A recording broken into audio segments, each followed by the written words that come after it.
1,08,000 ఖర్చు పెట్టిన ఒక విద్యార్థి 6వ తరగతిలో చదువుకుంటూ 3వ తరగతి పుస్తకం చదవలేకపోతుండు. అవును. ప్రభుత్వ బడుల్లో చదివే చాలామంది పిల్లలు ప్రైవేట్ స్కూల్ పిల్లలతో పోలిస్తే చదువులో వెనుకబడుతున్నారు. అయితే దీనికి పిల్లల లెర్నింగ్ స్కిల్స్‌ని తప్పుపట్టాలా? చదువులు చెప్పే టీచర్లను తప్పుపట్టాలా? ప్రైవేట్ స్కూల్ టీచర్లకు 10, 12 వేల జీతం వస్తుంటే, గవర్నమెంట్ స్కూల్ టీచర్లకు లక్షల్లో జీతాలు వస్తున్నాయి. అయినా వారి పిల్లలను 10, 12 వేల జీతాలు తీసుకొని చదువులు చెప్పే ప్రైవేట్ స్కూళ్ళకే పంపుతుంటారు. కానీ లక్షల్లో జీతాలు తీసుకొని చదువులు చెప్పే ప్రభుత్వ బడులకు మాత్రం పంపించరు.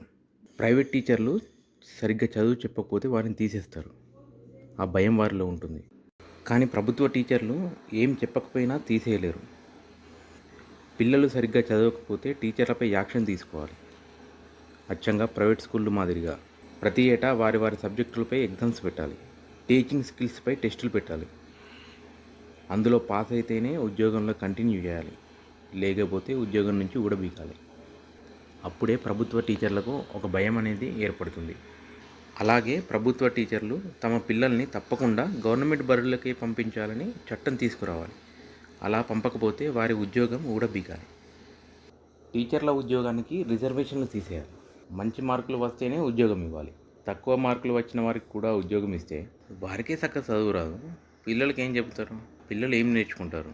రిజర్వేషన్ల పేరుతో పిల్లల భవిష్యత్తు నాశనం చేయడమే కదా ఇది.